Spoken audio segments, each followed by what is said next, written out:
La population a renoué 30 ans après avec la fête Dieu. Celle-ci revêtait cette année un caractère interparoissial puisqu'elle concernait une dizaine de communes. Elle se déroulera l'an prochain dans un village voisin.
Je suis donc le président de la Société de pêche de Dieu, donc l'APPMA.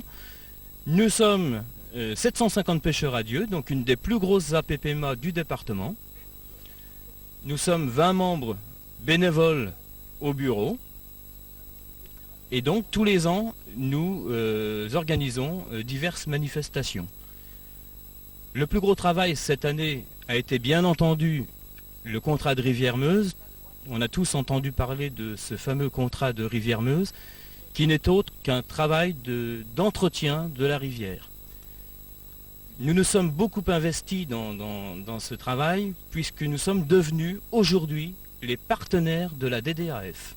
Donc c'est très important, nous avons notre place, et tous les travaux qui vont être faits sur la rivière, eh bien nous serons présents, et nos conseils seront bien sûr les bienvenus.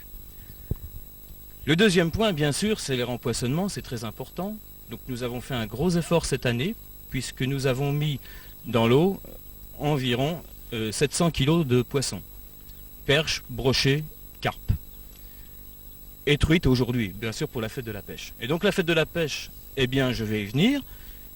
Aujourd'hui, notamment déjà ce matin, nous avons, grâce au Club Mouche de Sommieux, notre ami Victor, eh bien, nous avons une démonstration de la pêche à la mouche, de la pêche au fouet. Vous voyez qu'il y a du monde derrière, donc je suis très très content de cette action. Et cet après-midi, comme tous les ans, eh bien, nous allons procéder à notre traditionnel concours de pêche pour enfants de moins de 16 ans.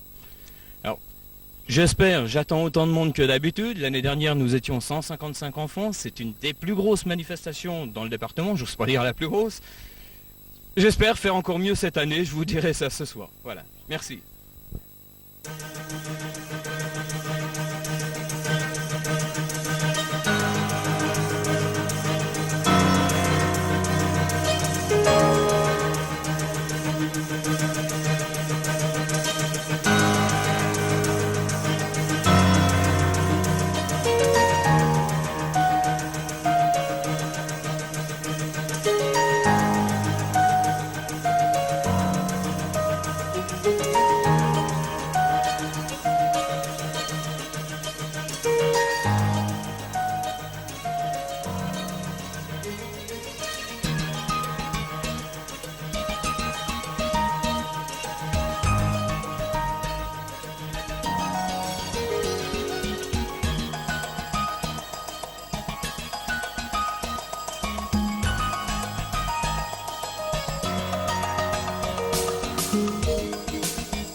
Bien, eh bien comme je le disais tout à l'heure, on espérait faire mieux que les années précédentes. C'est fait, on a eu 172 enfants aux inscriptions. Donc bien sûr, président Chevalier Gaulle et tout mon bureau, on est satisfait complètement, on est très très content. Donc je donne rendez-vous à tous les enfants l'année prochaine, aux parents bien sûr qui les accompagnent.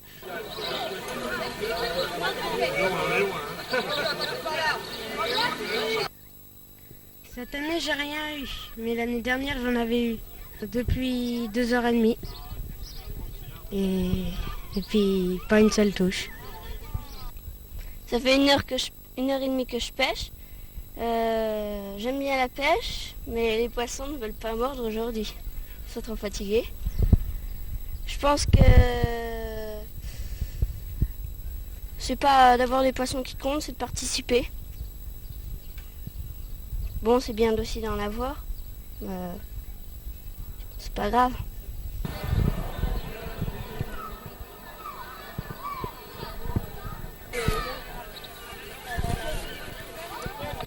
Ça fait depuis 2h30 que je pêche et j'ai eu un peu plus de chance que les copains. J'ai attrapé 2 ablettes.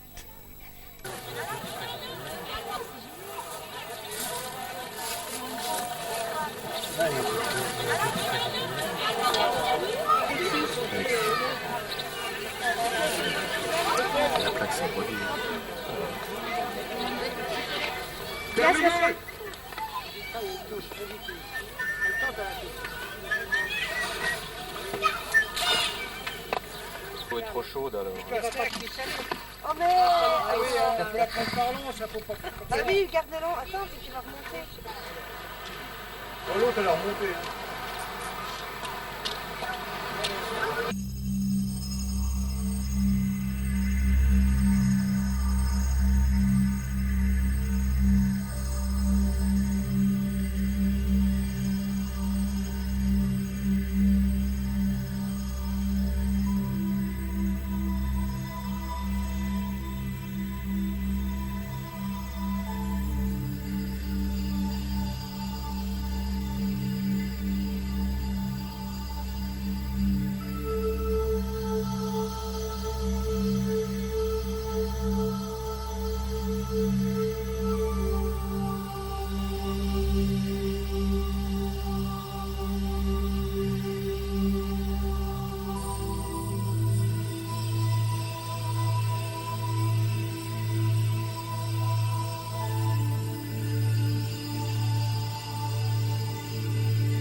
Bien, voilà un challenge.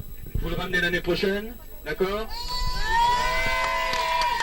Alors, vous ne vous sauvez pas?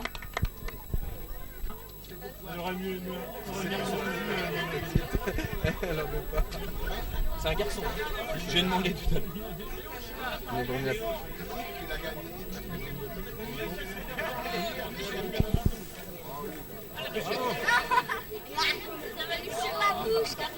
Bravo! Lève bien ta coucou, là. Ouais! Bravo! Et on vous appelle.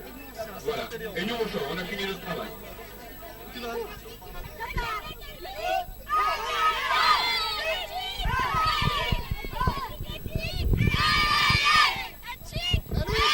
Alors, monsieur Thierry, on vous attend là.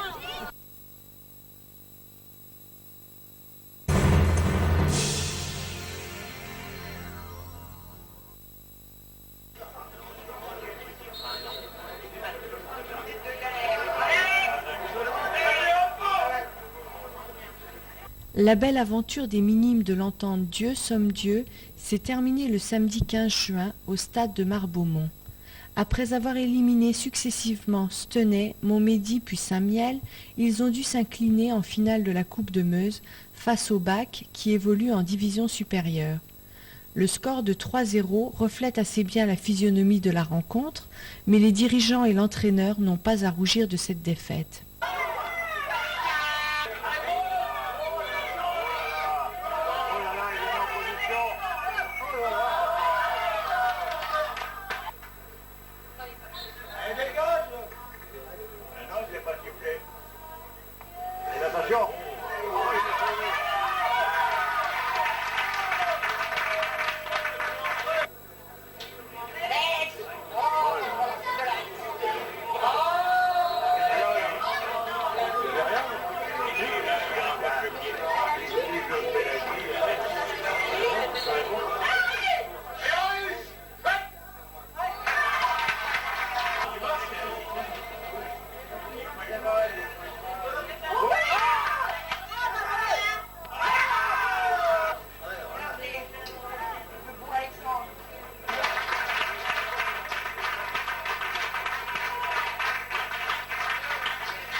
En association avec ceux de Verdun, l'Office du tourisme a voulu rendre hommage aux poilus de Verdun en accompagnant le dernier survivant du fort de Vaux, l'agent de liaison Charles Panaget, témoin des terribles combats de 1916. Nous l'avons suivi dans les entrailles de ce fort encore imprégné des souffrances qu'ont endurées tant et tant d'hommes dans les tourmentes de cette effroyable guerre. Comprenons les propos de cet homme pour qui le passé douloureux est toujours présent.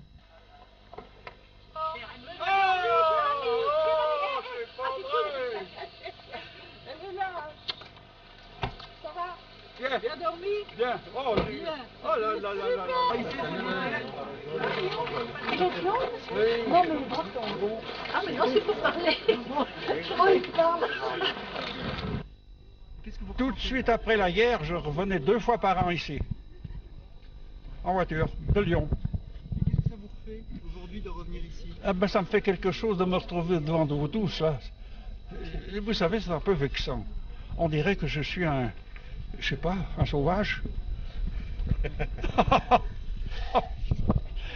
On dirait que vous me sortez, non mais... Ah, c'est pas vrai quand même. Hein. Si ma mère me voyait, elle dirait, pauvre fils, qu'est-ce que j'ai fait de toi? Est-ce que vous êtes content de vous en être sorti? Bien sûr. Seulement, hélas, hein, ça me fait quelque chose quand je pense à tous ceux qui sont restés. Eh oui. Je suis resté, j'ai eu une chance inouïe. Partout où je suis passé, il n'y a pas qu'à Vaud que je me suis vu. J'ai passé dans d'autres endroits qui étaient aussi terribles et je m'en suis sorti. C'est impensable. On aurait dit que j'étais protégé par quelque chose. Justement, quelles sont les horreurs que vous avez vues et avec comment vous avez tenu? Les horreurs, parce que je ne comprenais pas ce que c'était. J'avais 19 ans, 20 ans. Je ne comprenais pas du tout. Je n'étais pas comme un père de famille qui avait 30 ans, 35 ans, qui avait laissé sa femme, sa fiancée, tous les siens derrière. Moi, j'avais personne derrière moi. Alors, je prenais ça comme ça. C'était la France qu'il fallait défendre, mais je l'acceptais.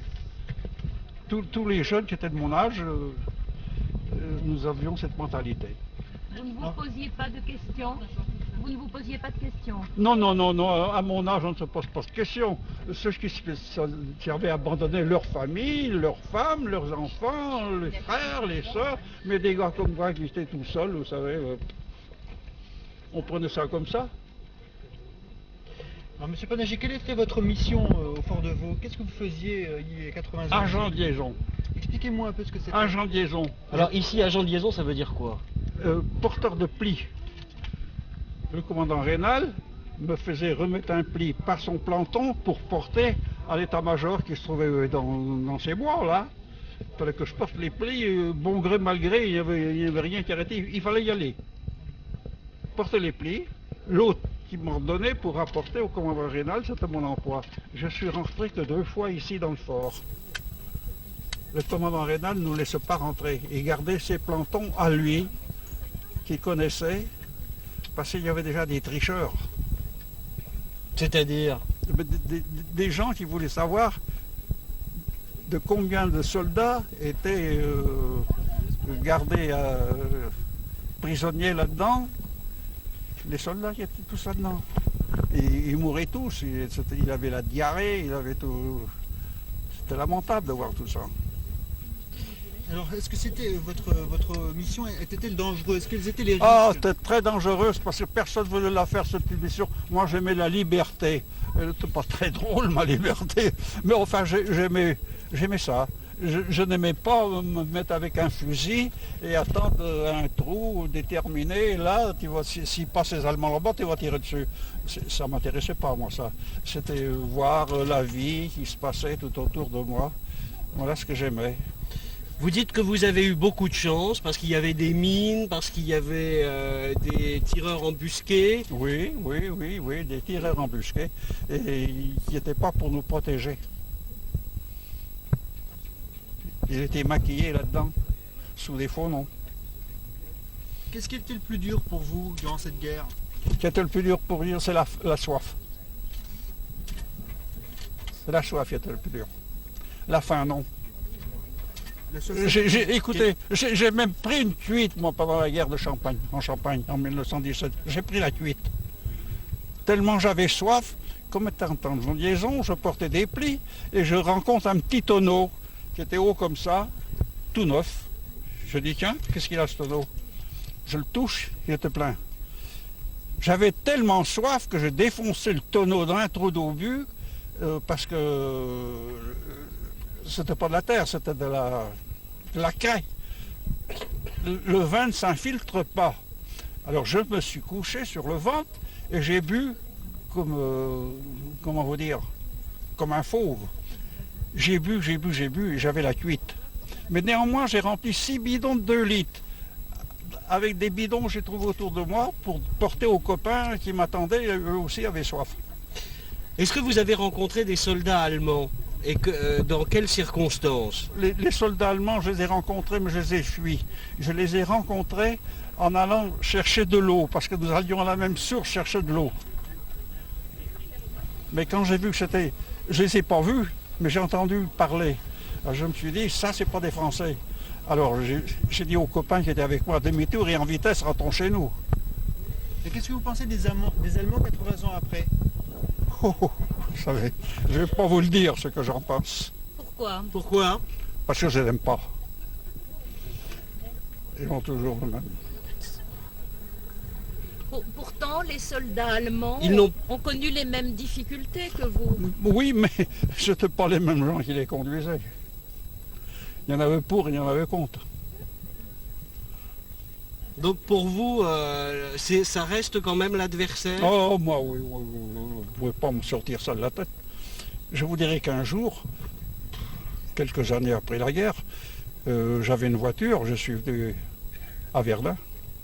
J'ai mis ma voiture sur un parking. Et j'ai vu qu'il y avait déjà une voiture allemande à côté de moi. J'ai sorti ma voiture. Je n'ai pas laissé à côté de moi. Vous ne pouvez pas pardonner ces... Non, mais non, pardonnez, mais qu'est-ce qu'on leur a fait? On leur a rien fait. Qu'est-ce qu'ils ont dû faire chez nous, ces gens-là? Évidemment, ils convoitent ce que nous avons de beau chez nous, ils le voudraient. Mais j'espère bien que personne ne leur donnera. qu'on défendra la même chose si ça se produit. Et vous pensez qu'aujourd'hui, on serait prêt à défendre de la même façon? Oh, mais bien sûr. Mais bien sûr. Elle est cachée peut-être un peu, mais s'il arrivait quelque chose, vous savez, il défendrait la France. Vos petits-enfants, quels sont leurs J'en ai sentiments? pas. On dit souvent que Verdun, c'était l'enfer, c'est vrai? Oui, ça devait être l'enfer. C'est surtout un curé qui me l'a dit. Il m'a dit, monsieur Panaget, il était mobilisé aussi, lui, il était infirmier.